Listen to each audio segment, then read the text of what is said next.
Welcome to all of you in Sanwal Physics classes. In today's lecture of class 9th chapter motion, we will study or we will derive the second equation of motion S equal to ut plus half at square by graphical method. तो आज के इस lecture में हम Newton की जो second equation of motion है that is जिसको हम कहते हैं आपका position time relation S equal to ut plus half a t square, इसको डिराइव करके लाएंगे या इसको प्रूव करेंगे बाय ग्राफिकल मेथड से। ओके, तो इसको हम स्टार्ट करते हैं सेकेंड इक्वेशन ऑफ मोशन को। तो इससे पहले मैंने फर्स्ट इक्वेशन ऑफ मोशन का भी लेक्चर अपलोड किया हुआ है, उसको आप लोग देख सकते हैं। ठीक है, तो आप सीक्वेंस से लेक्चर देखिएगा। इसके लिए देखिए यहाँ पर जो A है, ये A होता है न्यूटन की इक्वेशन ऑफ मोशन में यूनिफॉर्म एक्सीलरेशन, यानी कि ये जो इक्वेशंस हैं ये यूनिफॉर्मली एक्सीलरेटेड मोशन के लिए एक्सीलरेशन पॉजिटिव भी हो सकता है, नेगेटिव भी हो सकता है, यानी कि रिटार्डेशन भी हो सकता है। तो या तो यूनिफॉर्म रिटार्डेशन होगा या यूनिफॉर्म एक्सीलरेशन होगा। उसके लिए इस केसेस में ये न्यूटन्स इक्वेशंस एप्लीकेबल हैं केवल यूनिफॉर्म एक्सीलरेशन के लिए। तो यूनिफॉर्म एक्सीलरेशन है, तो इस इक्वेशन ऑफ मोशन को डिराइव करने के लिए हमें ग्राफ चाहिए। तो कौन सा ग्राफ बनेगा एक्सीलरेशन के लिए, वेलोसिटी टाइम ग्राफ या डिस्टेंस टाइम ग्राफ?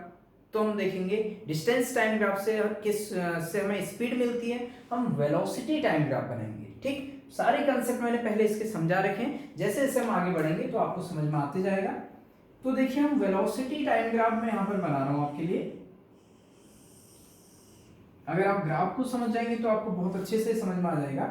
तो देखिए वेलोसिटी हम ले रहे हैं y एक्सिस में और x एक्सिस में हम ले रहे हैं time. Second equation of motion, तो आपको जो ग्राफ बनाना है, जैसे जिन बच्चों ने फर्स्ट लेक्चर देखा है फर्स्ट इक्वेशन ऑफ मोशन, वही ग्राफ हम यहाँ पर यूज करने जा रहे हैं। तो देखिए क्या है, हम ग्राफ बनाएंगे velocity time graph for uniformly accelerated motion के लिए, और जब ऑब्जेक्ट जो हो आपका ऑब्जेक्ट है इनिशियल फाइनाइट वेलोसिटी हो, उस केस के लिए मैं यहाँ पर ग्राफ बना रहा हूँ। ठीक है, तो यूनिफॉर्म ऑब्जेक्ट अगर फाइनाइट वेलोसिटी है और यूनिफॉर्मली एक्सीलरेटेड मोशन है तो ग्राफ कैसा आता है, कुछ ऐसा ग्राफ आता है। आपने देखा एक स्ट्रेट लाइन होती है, inclined straight line to the time axis.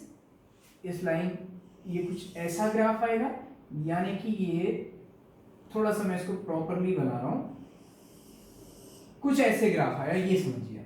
यानी कि एक स्ट्रेट लाइन है, आपको ये स्ट्रेट लाइन शो होनी चाहिए। ओके, कैमरे में विजिबल है आपको। तो देखिए मान लीजिए अब इसमें क्या है, जैसे प्रीवियस लेक्चर में था सेम वही है। ये point O first equation of motion की तरह, ऑब्जेक्ट की A पॉइंट पर इनिशियल वेलोसिटी u हो गई। ठीक, और t टाइम के बाद इसकी पोजीशन मान लीजिए A से कहां पर है, B पर है।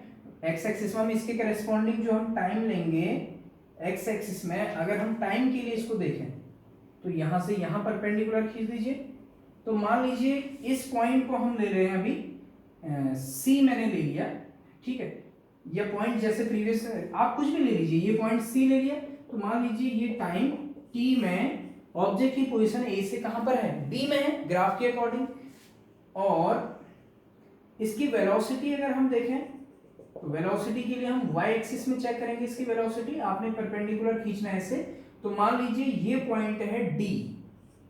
ठीक है, तो ये जो वेलोसिटी हो गई, ये वेलोसिटी है इसकी final velocity v। Got it. अब देखिए क्या है, हमें क्या करना है, इस इक्वेशन ऑफ मोशन को डिराइव करने के लिए s equal to ut plus half a t square में जो s है, ये s है डिस्टेंस कवर्ड या मैग्नीट्यूड ऑफ डिस्प्लेसमेंट भी हम कह सकते हैं, या तो डिस्टेंस कवर्ड या मैग्नीट्यूड ऑफ डिस्प्लेसमेंट। तो आपको मैंने बताया था कि वेलोसिटी टाइम ग्राफ से डिस्टेंस कवर्ड या मैग्नीट्यूड ऑफ डिस्प्लेसमेंट कवर्ड कैसे निकालते हैं।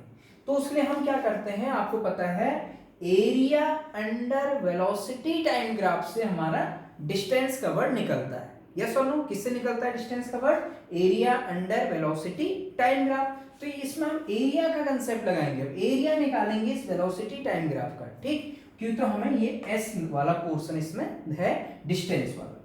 तो इस इक्वेशन को डिराइव करने के लिए आपको क्या करना है, देखिए आपको इस रीजन का एरिया निकालना है, ठीक। तो एरिया निकालना है, तो मैं अब इस एरिया को दो पार्ट में डिवाइड कर दे रहा हूं। देखिए कैसे, जैसे हमने पहले सिखाया है आपको, पहले भी ये आपको बहुत जल्दी समझ में आ जाएगा। मैंने एक ट्राइंगल और एक रेक्टेंगल डिवाइड कर दिए। इस पॉइंट को मैं नाम दे देता हूं क्या, डी, इस पॉइंट को ई नाम दे देते हैं, क्लियर। तो जो ट्राइंगल है, एक अगर हम इस जो इस सेडेड रीजन बन रहा है हमारा, एक तो मैं इस ट्राइंगल का, सॉरी इस रेक्टेंगल का एरिया निकाल दूं, और दूसरा मैं निकाल दूंगा एरिया कौन सा, इस ट्राइंगल का एरिया हमें निकालना पड़ेगा जो हम इस सेडेड रीजन से दिखा रहे हैं, ओके। और दोनों को अगर हम सम कर देंगे तो कहीं भी हमारा, देखेंगे आप अभी ये इक्वेशन डिराइव होके आ जाएगी, ठीक। तो इसके लिए पहले थोड़ा सा मैं थ्योरी यहां पर लिख के आपके लिए शो कर रहा हूं, ठीक है।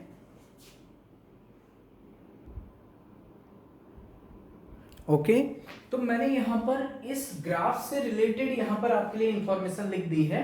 देखिए इंफॉर्मेशन क्या है, वो हमें जरूरी है लिखना, तो तभी हम बेसिक कंसेप्ट हमारे बनेंगे।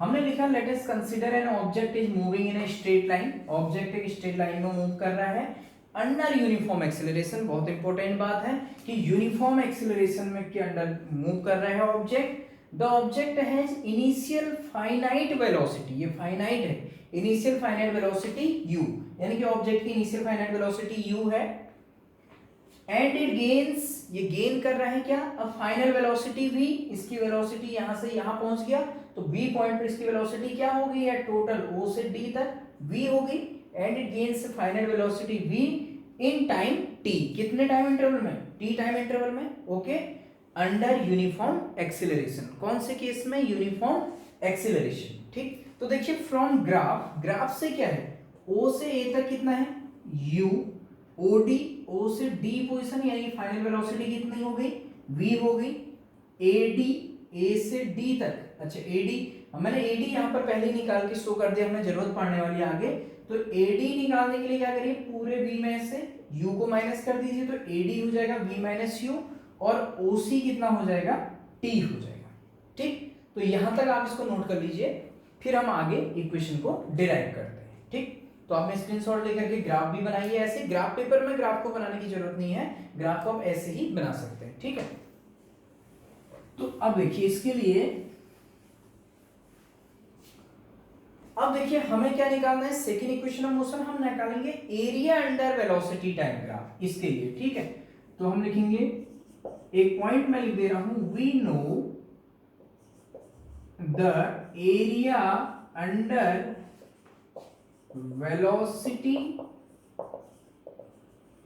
Time graph for uniformly accelerated motion, for uniformly accelerated motion. ये किसको रिप्रेजेंट करता है या मेजर करता है, मेजर्स, किसको मेजर करेगा, ठीक है। एम मेजर्स मैंने लिखा है डिस्टेंस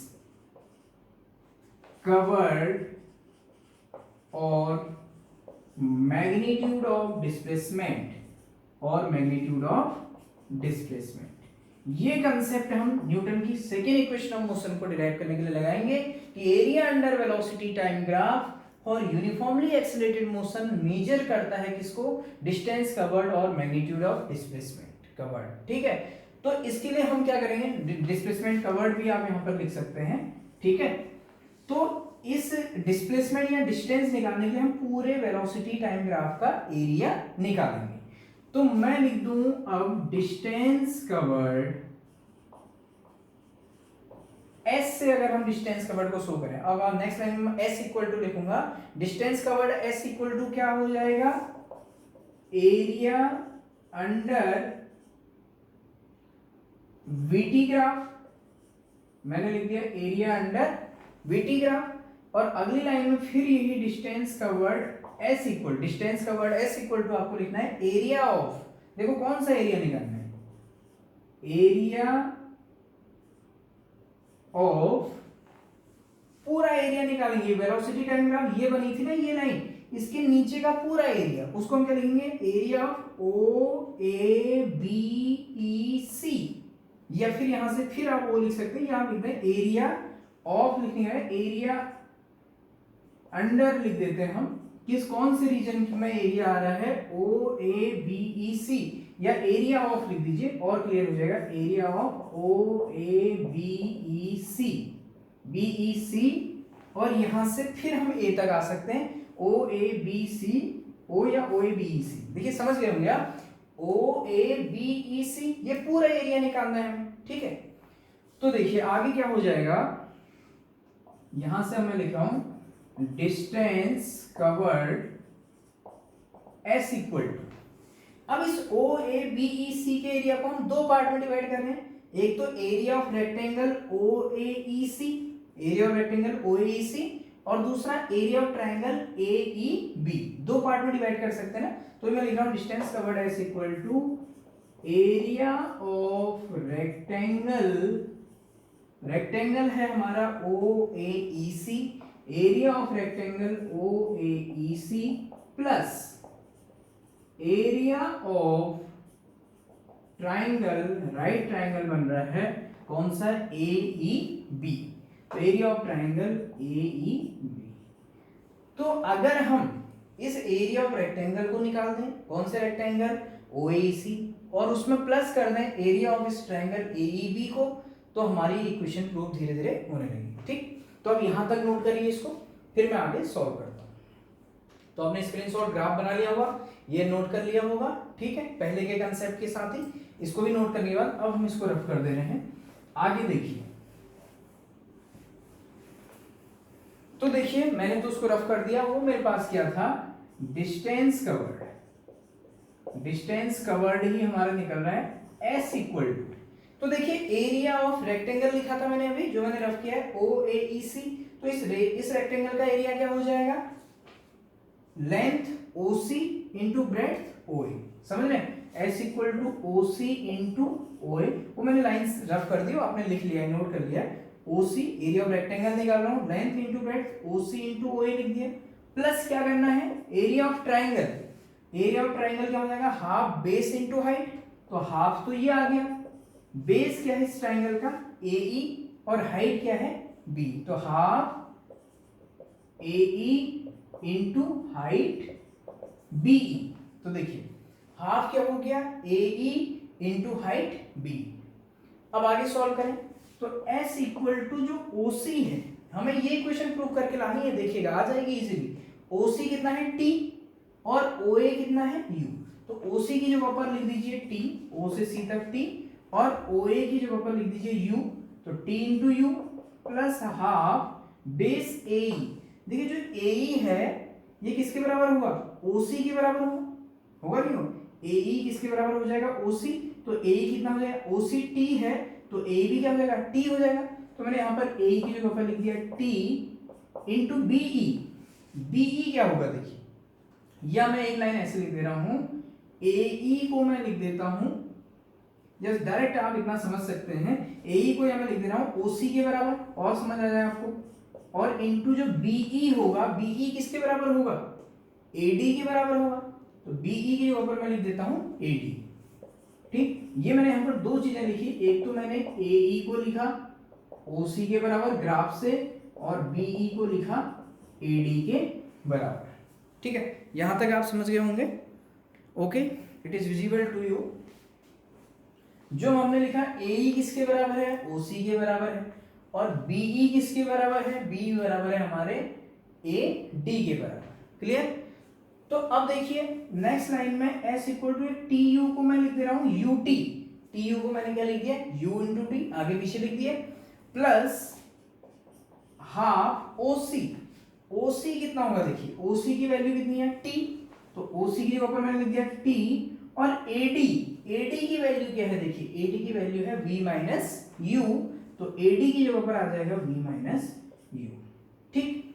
तो अब हम क्या करते हैं देखिए, इसको बना देते हैं हम इक्वेशन नंबर 1, यहां तक हमने इक्वेशन नंबर 1 बना दिया। अब हम एक कंसेप्ट यूज करेंगे, देखिए क्या, फर्स्ट इक्वेशन ऑफ मोशन का कंसेप्ट यूज करेंगे, from first equation of motion.